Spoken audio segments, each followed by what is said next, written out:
Hi, I'm Steve Thompson. I'm president of Emery Thompson Machinery, the largest and oldest manufacturer of batch freezers in the world. I'm always amazed when I hear from my customers, the ones who haven't owned an Emery Thompson for 30 or 40 or 50 years, they're always surprised just how little maintenance there is on the machine over that period of time. Well, today I want to spend a few minutes and just show you what maintenance there is on the almost maintenance-free batch freezer made by Emery Thompson. As you probably know, this thing here is the way ice cream was made back in 1900, or just before my grandfather, Emery Thompson, invented the modern day batch freezer. There was a wood bucket and a cylinder, and it was packed with salt and ice, and it had what we call a dasher or a beater. To many of you, these blades are going to look familiar. These are wood, and this was how the first modern day batch freezer came to be about. So let's get this out of the way and look at what you probably own. There's only two maintenance points on the entire batch freezer. For the first 10 years, 20 years, 30 years, this is all you have to be concerned about. The one piece is the drive shaft. Now, if you read the instruction book, you know that this gets lubricated on a daily basis. So if you're making ice cream today, you would lubricate this with Vaseline or a Vaseline type product, Petrogel, Taylor Lube, and then you would put it into the machine. And that's going to be good for 8 hours of running. If you're going to go a second shift, just pull it out, re-lubricate it, and you're good for another 8 hours. You can run an Emery Thompson batch freezer 24 hours a day, 7 days a week for the next 45 years. That's the whole maintenance involved on this entire machine right there. The only other maintenance point are the blades. This is the dasher that we have used for many, many years. This is a 24-quart dasher. And the way this works is this will be inside the machine, and it's going to spin around and scrape the ice cream off the walls. As it does, the blades will throw out by centrifugal force against the walls, and it'll make the ice cream, Italian ices, gelato, whatever it is you're making. Now, when you have two surfaces contacting each other, one of them has to wear.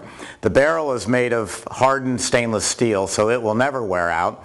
So the blades are designed to wear as you use the machine. Now, on the much older machines, much older, we used a metal blade. That's what it looks like, and that mounts onto the machine right there, and it throws out against the walls as the ice cream is being made. These get to a point where they need to be resharpened, usually about once a year. And sharpening is a misnomer. We actually make them dull. We're going to get these blades back. They're going to be razor sharp, and we're going to put dual edges on them, and we're going to make them dull to the touch. Now, if we call you and say your blades are too worn, because these could be 10, 15, 20 years old, and their expected life was 8 years, they get narrower and narrower. So we may call you up and say your blades are too narrow to be resharpened, and you're going to have to replace them. For a while we went from the blade, which the key we found out on the blade is the weight of the blade. The heavier it is, the better it throws against the walls. So we were getting away from this metal, dairy metal, and going into plastic, and we came up with this blade, which is the same concept, but it's very lightweight and did not work as well as I would have liked it to compared to the all-metal blade. And then about 10 years ago, and that was about 15, 18 years ago, about 10 years ago we came up with this blade, which was a heavy frame with a polymer insert, but you couldn't remove the insert. So if you own these are thoroughly worn out. These are somewhere between 10 and 15 years old, and they're not even scraping on the plastic anymore. They're scraping on the stainless steel. So if you have the riveted type like this, they are worn out. What's in your machine, if you've bought it within the last 10 years, is this blade, which is really fantastic. It's got the heavy weight of the stainless steel blade, or the dairy metal blade, excuse me, but it also has the polymer insert, so that when these need sharpening, you just send the insert in. It has two pins that hold it in place. You just remove the plastic by taking the pins out, send us the plastic, and we're actually going to remill them. We're going to put this on a lathe and we're going to recut it. And we'll keep doing that as many times as we can. Now, I tell you that your blades need sharpening once a year, but that's an average. That's someone who's making ice cream for about 3 or 4 hours every third day. If you're like many of my customers are running the machine 8, 10, 12 hours a day, 7 days a week, well, obviously you're going to need to sharpen your blades more often because you're using the machine so much more often.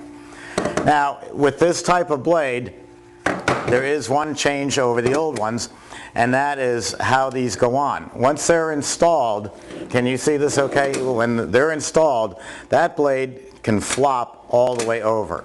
If it was over like that, it's not going to scrape the barrel because it's completely missing it. So we have written on this side out. So when you go to put this into the machine, you get it to this point, and I can read this side out. This is what I'm calling the 12 o'clock position and the 6 o'clock position. High noon, 6 p.m. I can read this side out. That blade is in the proper position. I then rotate the dasher around, and I look at this one, and it says this side out. So I know that's in good position. What can go wrong? There, that's flipped over. This blade is good. I rotate around to look at this one. I can't read this side out. It's never going to scrape the walls. So that's very important when you put the dasher together. Also, when you get your plastic inserts back, we have cut this part of the plastic on a right angle, a sharp right angle, and this end down here is curved to match the curvature of the barrel. So the curved part of the blade right here goes to the back of the machine. Now I'm going to show you what we've moved into and what's in all our machines now, especially with the infinite overrun control, which allows you to do all different air contents. We've gone to a more blocky style of blade that is spring-loaded. What that means is no matter how much these wear, and we expect that you won't even have to send them back for sharpening for the first 6 years, as they wear, the springs are still going to push them out against the walls. So no matter what kind of shape the blade is in, you're still getting perfect scraping. That's the 12-quart machine right there. This is the 24-quart, and we also have it on the 44-quart. So this is a tremendous innovation in the scrapability of the blades. They always were fantastic, but we've now made them even better. So this dasher goes in by just compressing the springs, put it in, and just twist it back and forth until it locks in place, and that's it. And that is all the maintenance that you have to do on an Emery Thompson batch freezer.